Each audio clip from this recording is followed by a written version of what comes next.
La guía Michelin. Todos les conocemos por su clasificación de restaurantes. Recomendado, 1 estrella, 2 estrellas o 3 estrellas. De hecho, la guía Michelin, aunque muchos no lo sepáis, pues es precisamente de esa empresa de neumáticos que empezó haciendo una guía para que la gente que se iba de viaje supiese si tenía que parar en un restaurante, si tenía que desviarse, o incluso las 3 estrellas, como estaban planificadas al principio, era hacer un viaje específico a ese restaurante.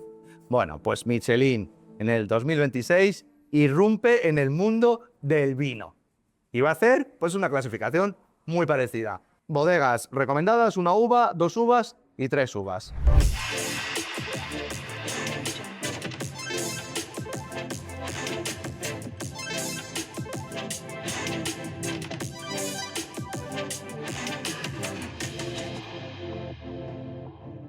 Para hablar de este tema, he traído a uno de los sumilleres que más respeto y más me gusta entrevistar en España. Juan Luis García, ¿cómo estás? Muy bien. Vamos a hablar un poquito de Michelin. Bueno, vamos a hablar. Michelin ha anunciado que empieza, pero aún no ha empezado, ¿vale? Entonces, a los oyentes, cosas importantes. Michelin, una cosa que va a hacer totalmente diferente a todas las puntuaciones que nos tiene acostumbrado el mundo del vino, que normalmente clasifican un vino, Michelin lo va a hacer diferente. Va a clasificar bodegas. Eso sí, el sistema va a ser muy parecido. Recomendada es una bodega que es fiable. Luego, 1 uva que está bien. 2 uvas que es excepcional, pero que está muy centrado en las grandes añadas. Y 3 uvas es que te puedes fiar 100% a ojos cerrados de esa bodega. Esa es su clasificación. Viene a separarse un poquito de la típica puntuación 0 a 100 que hacen absolutamente todos los críticos del mundo del vino. A mí me parece muy bien. Siempre los criterios de la Michelin en restaurantes, la verdad es que no falla. Bueno, tú has trabajado en estrellas Michelin. Sí, como tú dices, es una empresa privada donde tiene sus criterios y donde en el mundo de la restauración, pues no falla. Tanto un recomendado Big Gourmand, 1, 2, 3 estrellas, pues es muy fiable la Michelin. Ellos dicen que lo que vienen a aportar a este sector, primero es bodega y no vino, y segundo, una metodología sistemática y objetiva, ¿vale? Eso es lo que ellos vienen aclamando que van a hacer en el mundo del vino. A mí me parece estupendo y me parece un discurso muy parecido a un curso que tú estás estudiando, que es el WineSet, Sí. que tiene una metodología muy clara y una metodología donde tú hablas con una persona de Japón o de Argentina y tiene el mismo discurso A la hora de catar. a la hora de sí. catar, a la hora de hablar o a la hora de valorar un vino. Los criterios son similares. Claro. Entonces a mí eso me parece muy interesante y me parece pues un discurso encuadrado. Mira. Que todos entendemos, ¿no? Me lo traigo apuntado. Muy bien. Los 5 criterios que dicen que van a evaluar en las bodegas son calidad de la agronomía. Los inspectores van a evaluar aspectos de la vitalidad del suelo, el equilibrio de la vid y la gestión del viñedo. A priori parece un buen, ¿no? Parece un buen factor. El segundo, dominio técnico. La evaluación se centra en la ejecución técnica del proceso de vinificación. Ajá. No sé, ahí para mí tiene un poquito más de... No. Pero bueno. Identidad, que de esto se habla mucho. La guía destacará a los viticultores que elaboren vinos con una fuerte identidad, que expresen el terruño. Sí, no, o sea... Bueno, pero yo creo que una empresa como la Michelin, sacando estas noticias y lo que tú estás diciendo, pues creo que lo tendrá muy estudiado y sabrá cuáles son, cómo hacerlo, de qué manera y, Mira, el otro día... y cómo actuar, ¿no? El otro día estaba con Ponce, en Manchuela, y hablando de eso, él decía... Gran productor. Un gran productor, me explota la cabeza cómo lo hace, además. Él decía, hablamos mucho de identidad, tal, pero joder, la bobal que yo hago creo que expresa lo que es Manchuela, pero es que no sabe igual que el resto de las bobales de al lado, pero para mí tiene identidad. O sea, ¿cuál es la identidad? Por eso digo que para mí es uno de los factores más complicados, ¿eh? Yo ya te digo que si Michelin lo ha sacado, quiero decir, lo tendrá muy bien estudiado y sabrá cómo. Mira, el otro factor, equilibrio. Esto es muy WineSet, ¿eh? Evaluación entre la armonía de acidez, tanino, roble, alcohol y dulzor. Un poco raro porque están evaluando bodegas. Ya. Y esto es vino, pero... Bueno, tendrán que evaluar sus vinos para llegar a un equilibrio, a una conclusión final. Y el último, consistencia. Este me gusta. Las bodegas serán evaluadas a lo largo de varias añadas y se distinguirá aquellas que ofrezcan una calidad constante, incluso en los años difíciles. es que una bodega no se puede medir por un año solo. Claro, claro. Tiene Pues que ser por una trayectoria. ya sabemos lo que va a hacer Michelin, ¿vale? Pone las uvas, pone los recomendados y estas son los 5 criterios para evaluar bodegas. ¿Sabes por dónde empieza Michelin? ¿Por dónde? Michelin va a empezar por Burdeos y Borgoña. Bueno, creo que son... Bueno, empezará por las zonas importantes, evidentemente. Esperemos, pero de momento ha dicho Burdeos y Borgoña, no ha dicho Rioja y Burdeos, Rioja y Borgoña. Ya, bueno, te puede gustar o no, ¿sabes? Pero cuando conoces un poco la historia, si te vas a Rioja, Sí, ¿vale? Rioja, cuando empezaba a elaborar vinos, se fijaba en Borgoña y en Burdeos. ya. Porque en Rioja tiene los dos estilos.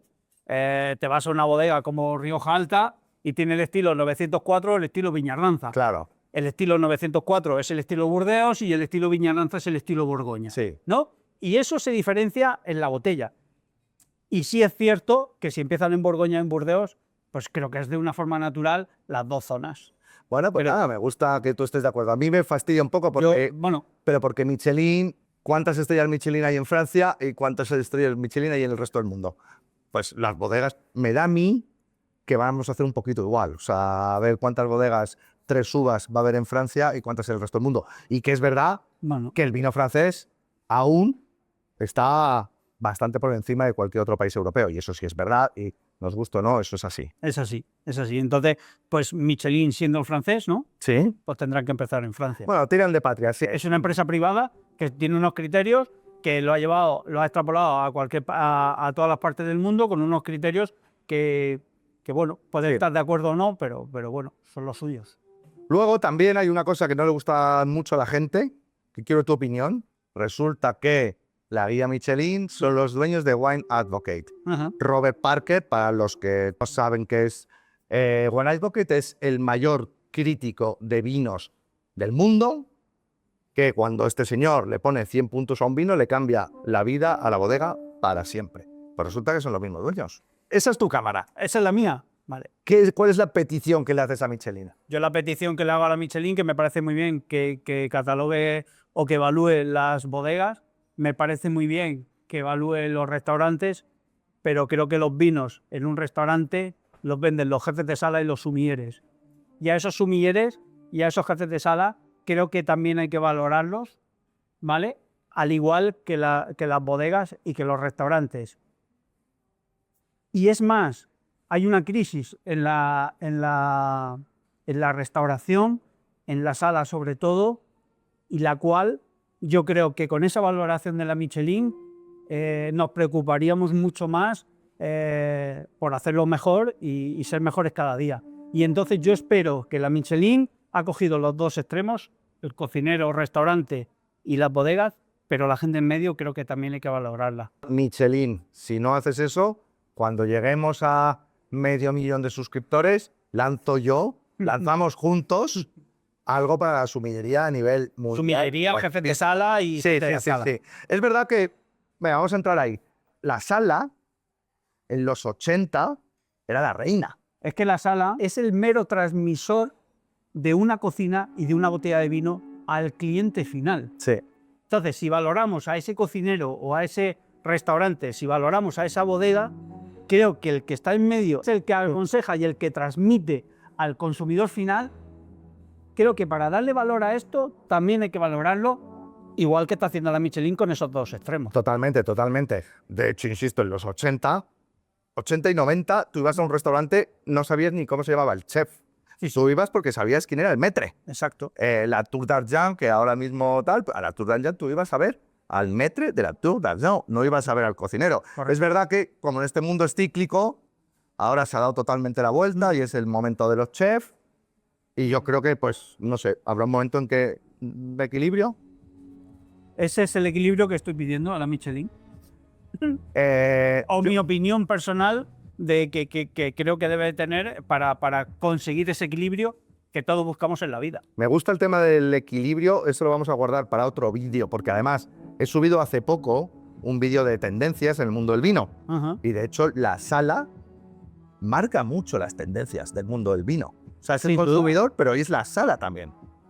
Ya te lo he dicho, creo que es el transmisor de la sala el que puede transmitir al consumidor final pues esas tendencias del mundo del vino. Vale, y aparte de esto que lo tenemos clarísimo, si tuvieses que decir tu opinión sobre Michelin irrumpiendo en el mundo del vino, ¿te gusta? A mí ¿Lo me ves con parece bien. esperanza? Yo lo veo interesante para que las bodegas se preocupen mucho más por hacerlo mucho mejor y buscar esas identidades para ser cada día mejor. Me parece estupendo. Al igual que los restaurantes, pues consiguieron 1, 2, 3 estrellas, pues los restaurantes que tienen 3 estrellas Michelin cada día se preocupan para ser mejor cada día. Pues a mí me parece muy bien el mundo de la bodega. Pero, insisto, en la parte del medio. A mí, personalmente, creo que cuanto más gente haya haciendo crítica constructiva y comunicación alrededor del mundo del vino, es mejor. Michelin es una empresa privada que tiene un poder mundial gigantesco. Creo que puede ser bueno. Me gustaría, pues eso, monitorizar cómo van a ir haciendo esto. Estoy muy interesado en saber, cuando terminen Burdeos y Borgoña, a dónde se van a ir. ¿Cuál crees que va a ser la siguiente zona que van a ir a ver? Champán. O sea, ¿se van a quedar en Francia? ¿No salen de Francia? Bueno, yo espero que salgan de Francia y se vayan a Rioja o Jerez. Pero España. va a ser champán. Pero yo creo que será champán. Pero sí es cierto que en el mundo que vivimos, en la inmediatez, en esto de las redes sociales, ellos van a estar mirados con lupa. Con lupa, van a estar mirados con lupa porque ahora lo sabemos todo. Antes, cuando empezaron, pues empezarían también solo en Francia, no lo sé. Claro. ¿Sabes? Entonces ya después se fueron extendiendo. Insisto, es una empresa privada que tiene que buscar esa rentabilidad y tendrá que tener esos inspectores en el mundo del vino y en el mundo de las bodegas. Luego me gustaría también ver saber quién van a ser los inspectores. Eso es una pregunta que también se nos queda en el tintero, que lo podemos ver en el próximo vídeo. Yo os dejo aquí mi apuesta. Me ha fastidiado porque efectivamente probablemente sea champán. No va a ser Rioja. Yo creo que la primera, cuando salgan de Francia, se van a ir al Piamonte. En todo caso, vamos a monitorizarlo y vamos a contaros todo lo que pase alrededor del mundo Michelin. Si os ha gustado este vídeo, si os hemos traído algo que no conocíais y os lo habéis pasado un poquito bien, ya sabéis, suscribiros, darle like y activar la campanita, porque vamos a hacer muchos más vídeos como este. Oye, muchísimas gracias. A ti siempre. Y esperemos que Michelin dé las chaquetillas negras. Yo lo espero y hacemos petición e insistimos. Ahí os lo dejamos.